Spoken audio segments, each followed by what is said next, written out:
Hey, what's up? I'm Stephen Robb. I'm a writer for SpartanAvenue.com. And what is up with Michigan State basketball? I gotta say, I was a little surprised by the Florida game and how close it was.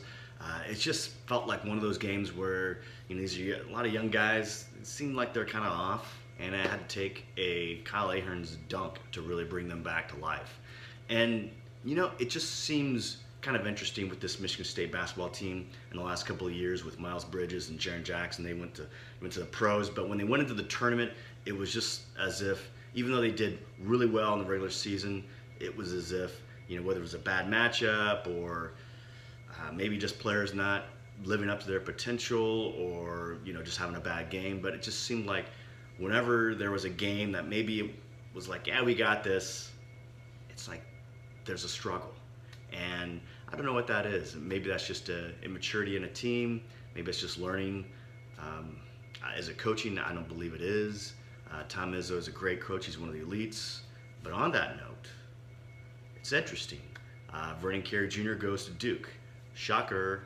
What about Isaiah Stewart? Where is he going to go? I don't have anything to prove this, but my gut is telling me Isaiah Stewart's not going to commit to Michigan State.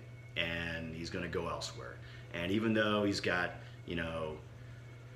Izzo and who he is and what he can do for him, I just have a feeling that Isaiah Stewart is not going to go to Michigan State. He's going to go, I don't know where he's going to go, but I don't believe it's going to end up being East Lansing. So, and that's interesting because it seems like Tom Izzo is that guy, that coach, that can really take a team that doesn't have much and get them into the Final Four, or take that team that has been underachieving and really bring the most out of those players and put them into the tournament and they do well. But you haven't seen that in the last couple of years, and could be because the talent is so much that it can be difficult. Sometimes when there's high expectations, players have a difficult time living up to those, and sometimes it's the pressure. Now, is that the case? I don't know. And speaking of that, let's segue into Michigan State football and talk about a team that had sky-high expectations and looked to be everything that you thought they were going to be, possibly a college football playoff team, and now, just hoping to get to 8 wins and have a, nice season. And it's interesting, 10 years ago, as a Michigan State fan, I would have done anything for an 8-win season or 7-win season. And now it just is so fascinating how expectations and all of it has changed. So will Michigan State be able to beat Oregon? Yes, I do believe they can. And Oregon has just not been the same team at all during the year ever since they blew that game against Stanford. When they blew that game and Stanford came back and won in overtime, this Oregon State team, it's like the wheels fell off the whole season. They just struggled.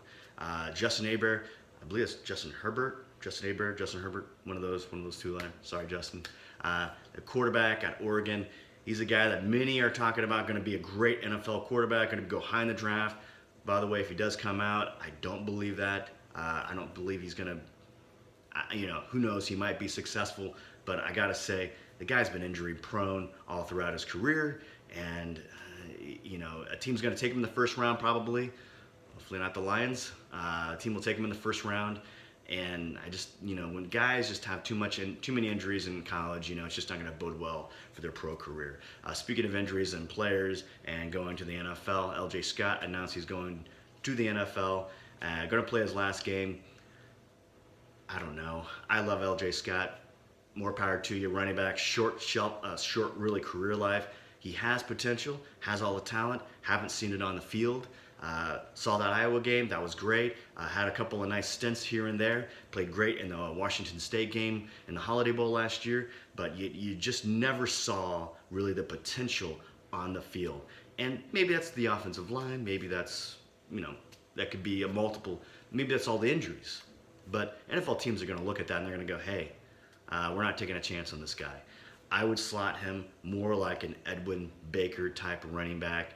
Edwin Baker, not as talented, but definitely produced at Michigan State. But what I mean by that is he's probably going to go in the 7th round, or he's going to be an undrafted free agent, or he's going to get an invite, possibly, to some team. Some team will take a flyer on him to see what they can get. But going back to the Oregon game, I think Brandon Lewerke is going to play. I think Michigan State's going to win the game. I think it'll be close, probably about 28-21. And Michigan State, with all this extra practice time and all this time to heal up, I think this team is really going to actually show us what we've been wanting to see this entire year, which is a good, solid Michigan State program that's hopefully going to do better things in 2019. All right, hopefully. I'm Stephen Rao for SpartanAvenue.com. If you like this, please click the like button, subscribe. Thanks so much for watching. I'll see you next Monday. Bye.